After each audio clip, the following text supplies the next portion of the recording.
What's up guys? Today we're checking out the U45 from Xvive, the IEM monitoring system. Let's go.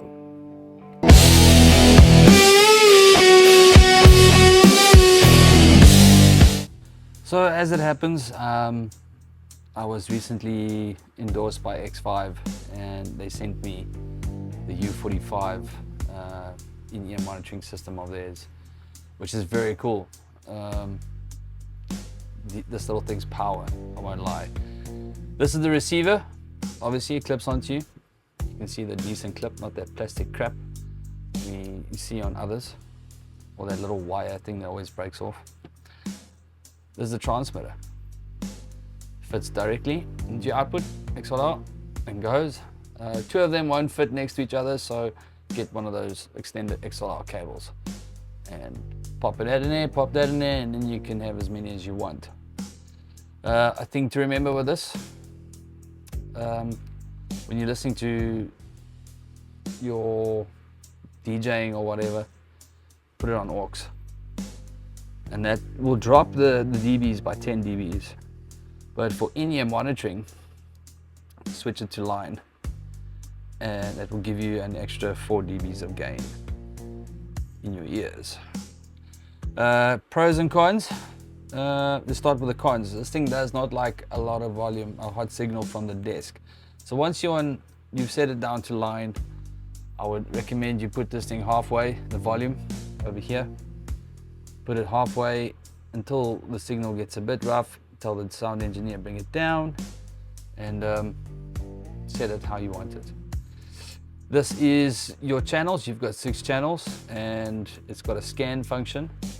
Hold that down for 3 seconds and it's scanning for signal like that. Mine is set for channel 1, there we go. So this one will automatically, when you turn it on from mute to power, show channel 1 as well. But if it had to choose something else, you can choose the channel with this little knob over here, where you want it, right in the middle. And it's quite a firm knob. It doesn't feel cheap or plastic. You see the little green light that's flashing? That means it's getting signal. Nice little units for the price. It's one of the big pros to this thing. Bigger brand, higher brand out there, you know, one of those big named brands. I mean, their entry levels in-ear units go for like 17 grand, which is still the rack mount, half rack mount, and the pack.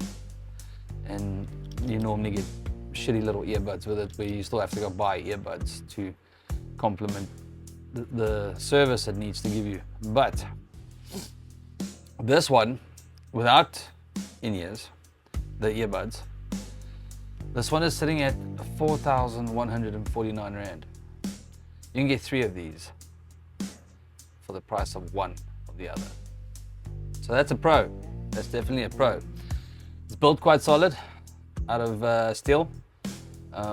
If it had to fall, I think it will survive. If it had to come off your belt or your guitar strap or whatever. Although I wouldn't do it let it fall very much.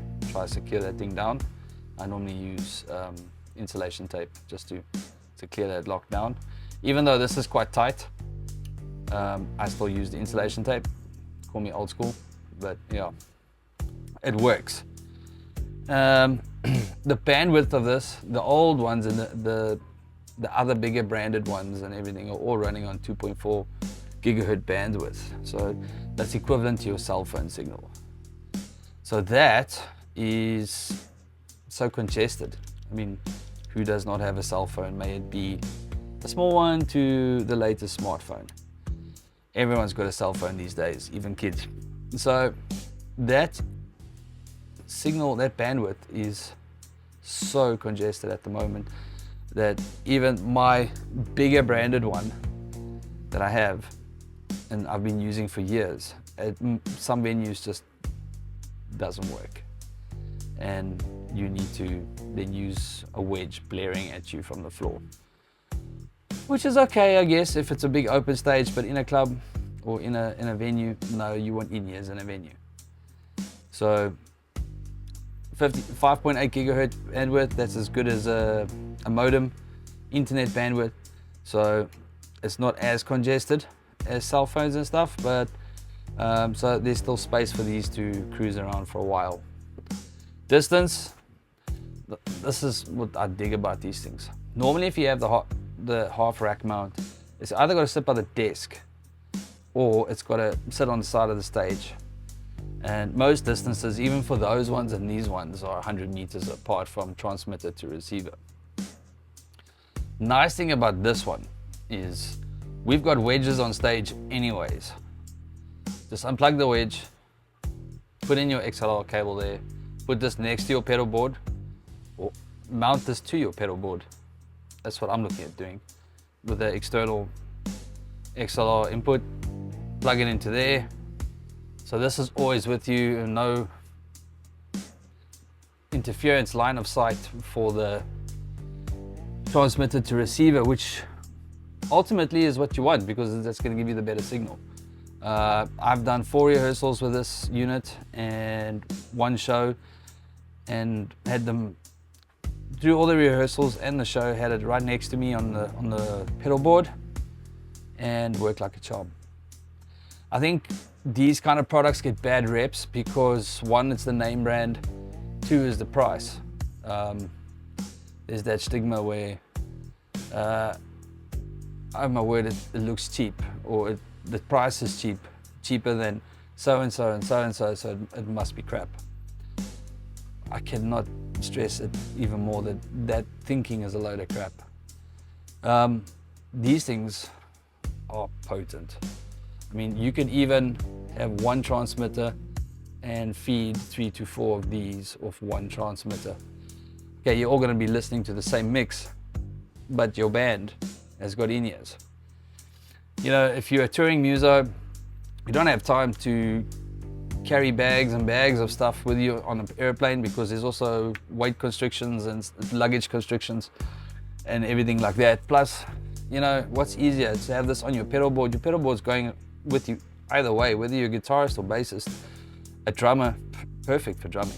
Jeez, this could work excellently for a drummer. And yeah, light, small, compact.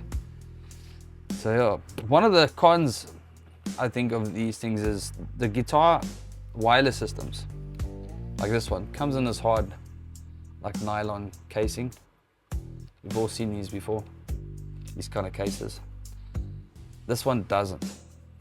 This one just comes in a nice little synthetic pouch, but I always wonder, like, is it safe in the pedal board from being bashed and broken and, you know, breaking the knobs, the volume or the channel? I always wonder about those things. So what do you get in the bag? Obviously you get the pouch, as we've seen, little pouch in the bag. What do you get in the box? This USB to double C, USB-C port for charging. If you leave it to charge for 2.5 hours, it will give you a 5-hour show life. On the battery, make sure both units are on off when you do that. And 5 hours worth of jamming, it's at least 2 shows, 2.5 shows. Some mixers, I don't know why these days still, but have 3/4 inch output for monitors. So it comes with this adapter that you can plug in and you can still cruise with your ears. Analog desks, as far as I know, cruise like that. And if you're still rocking an analog desk, you can do this still. Even if you have to use the extender XLR to here, and you can still have space. I haven't had interference with it. I tested it out at the venue I played last. Wasn't 100 meters long. I would call it a good 30-40 meters, and it worked brilliantly. No dropouts, no delays of any of those, that kind of thing.